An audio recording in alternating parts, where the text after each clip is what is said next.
Anybody want a peanut?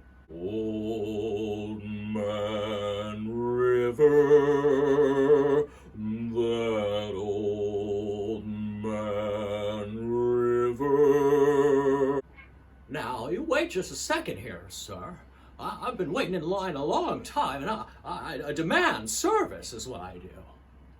Matthew Broderick likes to drink water a lot because he has to keep his vocal cords ready to sing.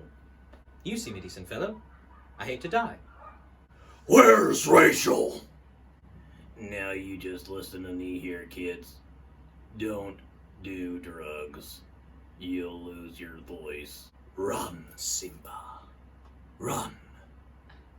Run away and never return.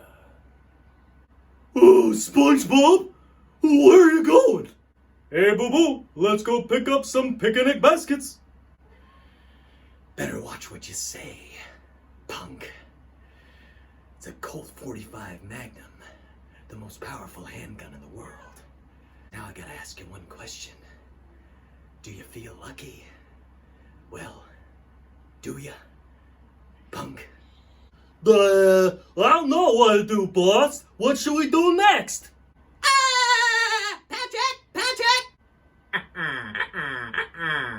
SpongeBob, you annoy me.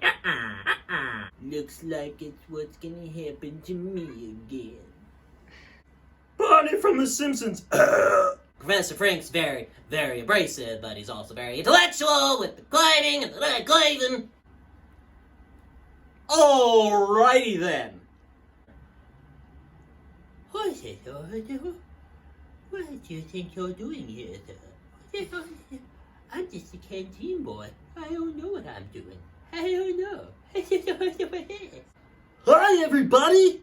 I'm Andrew. I'm here to teach you a little bit about the dynamics of our voices. In this video, we're going to teach you where different characters carry their voices in their body, because all these different characters have so many different ways of speaking, and they're all available to you. Today, I'm going to teach you where all these different voices come from in the body, and I'm going to teach you to do that by doing some impressions along the way. So, have some fun! First, we're going to talk about belly voices. Belly voices are down. So you want everything in a belly voice to resonate low. That's how you get those low belly tones.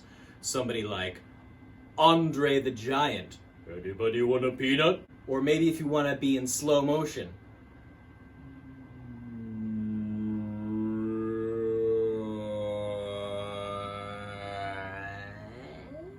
Next up, heart voices.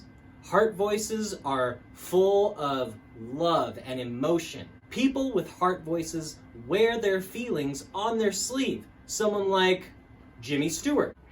Now, you wait just a second here, sir. I've been waiting in line a long time, and I demand service is what I do. Next, as we move up the body, from the chest, next is the throat. Throat voices are very dynamic. There's two different ways you can go. If you close your throat, feels like you're flexing it, you get really coarse, rough voices because no air is getting through your throat, right? So all of these voices, even though they're strained, use them with care, can be very effective. Like, for instance, Batman. Batman has a very throaty voice when he's in disguise. Where's Rachel? Or how about Scar from the original Lion King?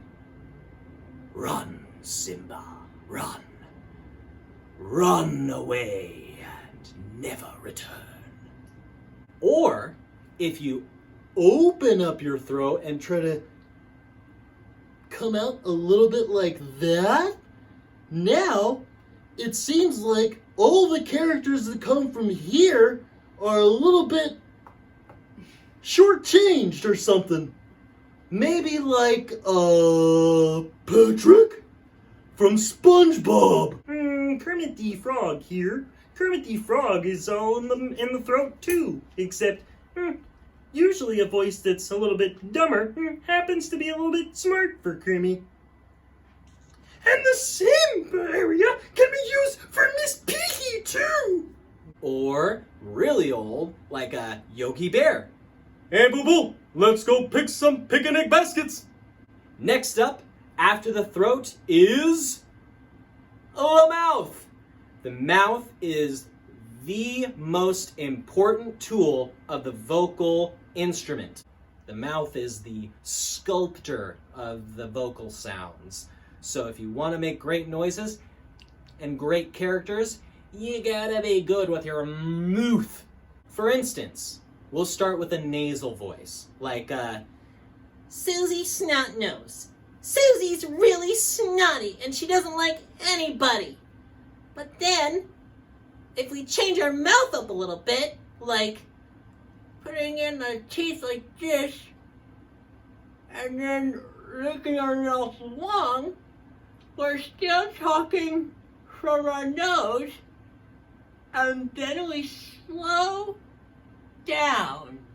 And now, even though we're talking in the same place that Susie did, now I'm more like a little old lady. see how diverse the voices can be? It's crazy. And finally, we move up to the nasal cavity. So these are the voices that you can make with your nose, and you can feel them resonate all in this area. They're very easy to feel because all you have to do is really plug your nose and make a noise, And then you can hear it. you can feel it too. Characters like SpongeBob SquarePants. Ah! Patrick! Squidward! Ah! Oh boy. Or, oh my gosh, his nemesis, Squidward. Ah, SpongeBob, you annoy me.